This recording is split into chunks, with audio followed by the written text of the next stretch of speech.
Hi guys, welcome to another video. I've been using the Camon 19 Pro for a while now.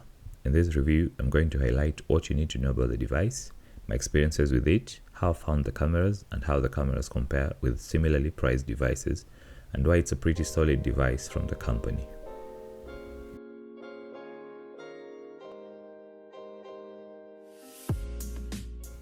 This year, TECNO has gone with a rectangular finish that emboldens the camera bumps. They're raised and outstanding, making you immediately want to see the sort of photos you can get from them. The design, on the other hand, forces you to regard the phone as being premium. TECNO says they've won both the IF and Muse awards for this design. I think it's a bold statement, and you're already seeing other companies launching devices after TECNO adopting this look that looks similar. For its asking price, which is Kenya shillings 33,799, the Camon 19 Pro feels for me apt. There is a huge 6.8-inch Amoled display which supports 120Hz refresh rates. I found it to be a good looking panel both in brightness and in color accuracy. Being an Amoled panel, you know the contrast levels are unbeatable, and watching content from it, if you consume movies or even just YouTube videos, will be really good. The phone is powered by a MediaTek Helio G96 processor, which we know is quite good in performance. There's 8 gigs of RAM and 256 gigs of internal storage. The RAM is expandable by 5 gigs of RAM of internal storage, giving you up to 13 gigs of RAM should you need extra RAM. This comes in handy when playing games or when using demanding apps. To power it up, there's a 5000 mAh battery which you can fast charge with the included 33-watt charger. You'll get between 6 hours and 7 hours screen on time depending on what you're doing with your phone. I love fast charging devices as they allow you to not have any anxiety when using your device throughout the day. The Camon series exists for one thing: photography. That's the message TECNO has been pushing with all the series we've seen through the years. This year, TECNO has a new RGBW sensor which they co-engineered with Samsung. The sensor allows for more light and detail. This allows for incredible photos in low light scenarios. That's the 64 megapixel shoot I'm talking about.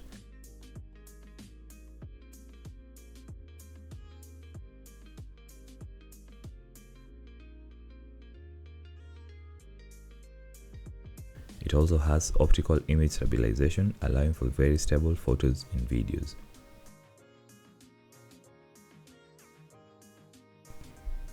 Apart from that sensor, there's also a new 50 megapixel sensor which focuses on portraits. That's why the portraits taken from this phone look quite something.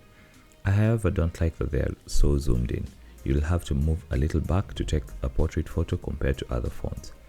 That aside, you'll be getting really good photos that do a good job in separating the subject from the background.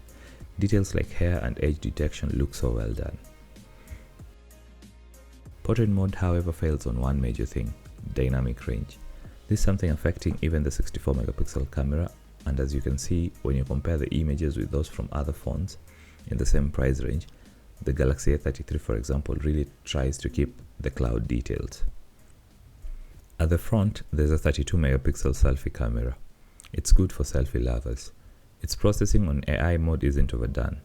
If you want to use it for videos, you'll need to be in a very well lit environment and to keep the phone on a very steady surface so as to avoid shaky videos. General video recording using the phone's cameras faces an issue TECNO and many other phone companies are yet to very well address, which is constant shifts in light and contrast. So when watching content, you'll notice the footage appears to be constantly shifting in processing. You'll need to have both the camera very steady and the lighting constant to get very good videos. What TECNO excels at, which can be viewed as a bad thing by other people, is in saturation and processing. I mean this in the sense that when you take a picture using the camera, you're mostly going to post it online immediately. You don't need to retouch it to increase brightness or saturation. If you're looking for very color accurate pictures or videos, that will be a challenge with this phone. However, there's a Pro mode which allows you to be able to shoot pictures while controlling every aspect of lighting, white balance, etc., and getting what pleases you the most. Unless you're properly versed with cameras, this won't be a mode for many. but those who know their ways around cameras will enjoy tinkering with it. Now let's compare the TECNO Camon 19 Pro to other devices, namely the Galaxy A33 and the OPPO A96. Where the Galaxy A33 beats the Camon 19 Pro is in IP67 dust and water resistance. It's also a 5G ready phone. However, Samsung doesn't include a charger in the box. Also, from my use, I've noticed that it feels quite slow when switching between apps, and there's little lags here and there when you're using it day to day. It has a 90Hz panel, a 48 megapixel main camera, and a 13 megapixel selfie shooter. These are in paper lower numbers compared to the Camon 19 Pro. However, since numbers aren't everything, check out these photos that I've taken using both devices, and let me know in the comment sections below which of the two cameras you prefer.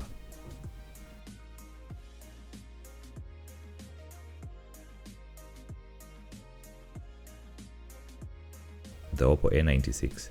Where the OPPO A96 excels compared to the Camon 19 Pro is with the Snapdragon 680 chipset. It also comes running Android 11, but you can update it to Android 12. However, the OPPO A96 has a smaller display which only supports 60Hz refresh rates. It also has a 48 megapixel main camera and a 16 megapixel selfie camera. The photos it takes compared to those of the Camon 19 Pro appear to be very dull. Please let me know what you think of the camera's performance in the comment section below based on the photos I have taken comparing both cameras.